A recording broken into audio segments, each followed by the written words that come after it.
સુરતની વીએનએસજીયુ કામગીરી ફરી એક વખત આવી વિવાદમાં.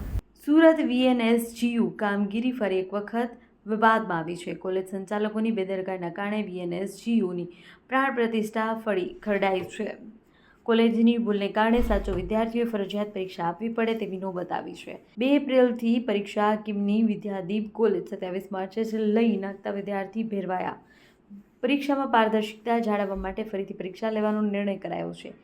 કિમની વિદ્યાદીપ સાયન્સ કોલેજ દ્વારા નક્કી કરેલી તારીખ કરતાં પહેલાથી જ પરીક્ષા લઈ લેવાતા પેપર લીક જેવી સ્થિતિ સર્જાઈ છે. બીએસસીના 6થા સેમેસ્ટરમાં માઇક્રોબાયોલોજીના 700 વિદ્યાર્થીઓને પરીક્ષા આપવી પડશે. કોલેજ દ્વારા વિદ્યાર્થીઓની ઇન્ડસ્ટ્રીયલ માઇક્રોબાયોલોજીના વિષયની પરીક્ષા સમય કરતાં પહેલાં જ લઈ લીધી હતી. 700 વિદ્યાર્થીઓના હિતમાં 19 એપ્રિલે આ વિષયની ફરી પરીક્ષા લેવાનો નિર્ણય કરાયો છે. ઉપરાંત યુનિવર્સિટી દ્વારા કોલેજનું પરીક્ષા સેન્ટર રદ કરવામાં આવ્યું છે. યુનિવર્સિટી દ્વારા કોલેજ સામે 1 લાખ રૂપિયાનો દંડ કરાયો છે. કોલેજ દ્વારા કરવામાં આવેલ ગંભીર બેદરકારી છે.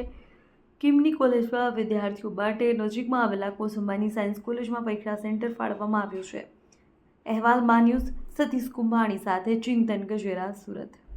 આપણી વીર નર્મદા દક્ષિણ ગુજરાત યુનિવર્સિટી સંલગ્ન વિદ્યાદીપ સાયન્સ કોલેજે 2 એપ્રિલે જે ટીવાય બીએસસી માઇક્રોબાયોલોજીની પરીક્ષા લેવાની હતી એ એમણે 27મી માર્ચે લઈ લીધી હતી.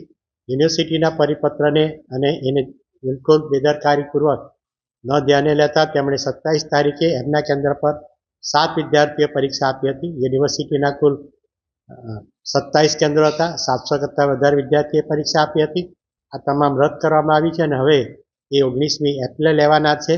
આ વિદ્યાદીપ સાયન્સ કોલેજની એ 2 તારીખને બદલે 27 માર્ચે લેવાની જે બેદરકારી છે એ બદલ સદર કોલેજને 1 લાખ રૂપિયા કરતાં વધારે ખર્ચ વસૂલવાનો નિર્ણય લેવામાં આવ્યો છે. વધારાની દંડની રકમ માટે અલગ અલગ સત્તામંડળમાં મૂકવામાં આવે છે. આ ઉપરાંત જે 19 તારીખે પરીક્ષા લેવાશે એ વિદ્યાર્થીઓની પરીક્ષા હવે વિદ્યાદીપ સાયન્સ કોલેજને બદલે કોસંબા સાયન્સ કોલેજ પર લેવાનો નિર્ણય કરવામાં આવ્યો છે. આ ઉપરાંત વિદ્યાદીપ સાયન્સ કોલેજના જે બીજી પરીક્ષાઓ છે તેનું સેન્ટર પણ રદ કરવામાં આવ્યું છે. તેને પણ હવે સુરત શહેરના અલગ અલગ સેન્ટરો પર એના અભ્યાસક્રમોની પરીક્ષા લેવાનું આયોજન કરવામાં આવ્યું છે. ટૂંકમાં વિદ્યાદીપ સાયન્સ કોલેજની આ પ્રશ્નપત્રની લેવાની કાળજીને કારણે 700 વિદ્યાર્થીઓએ જે નુકસાન વેઠાયું તે બદલ યુનિવર્સિટી દિલગીર છે અને આ બદલ તેમને 1 લાખ કરતાં વધારે ખર્ચ વસૂલ કરવો અને એ પરીક્ષાનું સેન્ટર રદ કરવું, જેથી આવા કડક નિર્ણયોના કારણે ભવિષ્યમાં પણ